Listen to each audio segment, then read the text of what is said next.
السلام عليكم ورحمة الله، عاملين إيه؟ يا رب تكونوا بخير. النهارده بقى جاية لكم بيوم جديد وفيديو جديد، وغِبت عليكم كتير أنا عارفة. بقى لي أسبوعين ما صورتلكوش أي حاجة ولا نزّلت أي حاجة. بس طبعًا أنتم عارفين أنا ما باغيبش غير للشديد القوي. فالحمد لله، الحمد لله قدرت إن أنا أرجع لكم تاني. كان في شوية مشاكل عندي في القناة. آآ كمان كان عندي حالة وفاة. آآ فربنا يرحم موتانا وموتى المسلمين جميعًا يا رب.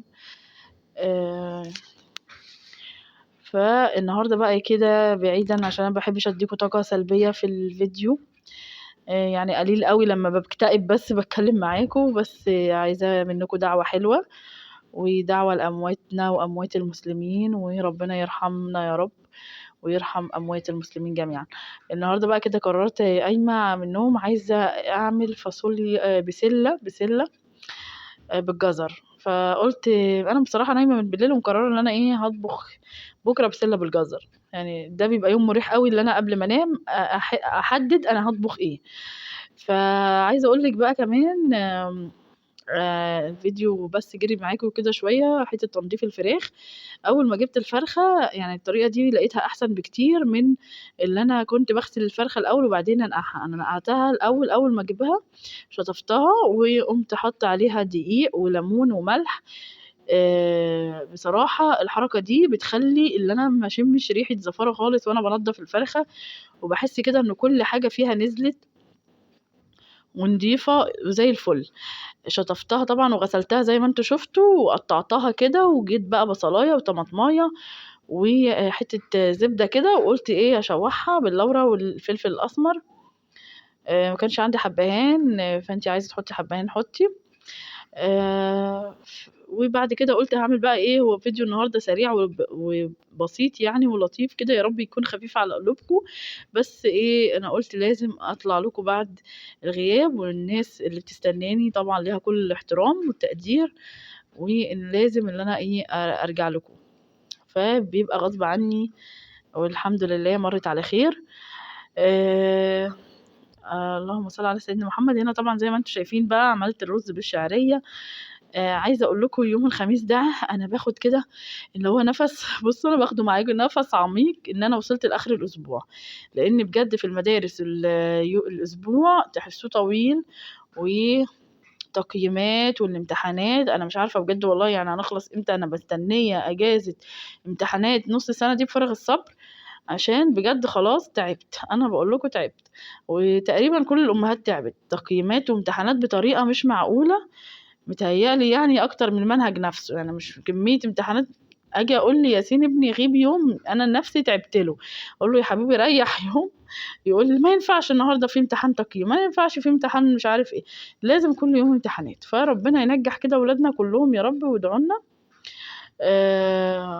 وبجد قُلت بقى يوم الخميس لازم بقى أروّق كده على الولاد، وحتى ما باخلّيهمش يفتحوا كتاب اليوم ده، ولا بنقعد نذاكر ولا أي حاجة، باخلّيه كده free. اللي هو أعمل أكلة حلوة، سهرة حلوة. بافرح كده ونقعد نتكلّم مع بعض. باخلّيهم بجد ما ي أقول له: "لأ ياسين بجد خُد break." يعني هنا بقى البسلة بالجزر كان كيس صغير، فقررت لقيته بصراحة مش هيكفّي، لإن كمان عايزة يتبقى من الخضار ده لبُكرة، عشان بجد بُكرة عايزة أفصل، أفصل، أفصل. أنا كمان عاملة الشقة امبارح وتعبانة جدًا، والنهارده كمان وقفت كمان عملت أكل، وكان في حاجات كتير برضه عملتها. فاللي هو خلاص أنا عايزة لأ، أنا عايزة بُكرة أفصل بجد. أنا عايزة بُكرة أفصل وأقعد كمان مع الولاد أراجع لهم مراجعة الأسبوع. ف قررت أزوّد كده، قُلت أحط بقى فاصوليا، عملت تورلي يعني. اللي هو خضار مشكّل. حطيت كان عندي كده شوية فاصوليا في الفريزر، قُمت حاطاهم، وقُلت هاعمل شوية لسان وعلى الجزر يعني والبسلة، وادّاني حلة خضار ممتازة كده جميل جدًا. الحمد لله والشكر لله، وربنا يديمها نعمة علينا يا رب، ويحفظها من الزوال، دي أهم حاجة. عملت شوية لسان عصفور، كان نِفْسي برضه أحمّر شوية لسان عصفور كده، وكمان رُفايدة بنتي كانت سخنة شوية، قُلت برضه أأكّلها كده وأحط لها فيها الفراخ. ولسان العصفور بقى عشان يطلع معاكِ حلو، تحمّريه كويس جدًا بحيث إن هو ياخد كُلّه لون يعني مش غامق ومش فاتح، اللي هو اللون اللي في النص ده زي ما انتوا شفتوا كده تحميره. والرز كمان هنا خلاص استوى، والخضار كمان. وهنا تكايه بس في لسان العصفور كده كان شكل الاكل النهائي. بس عايزه اقول لكم تكايه عشان الفيديو خلاص بيقفل.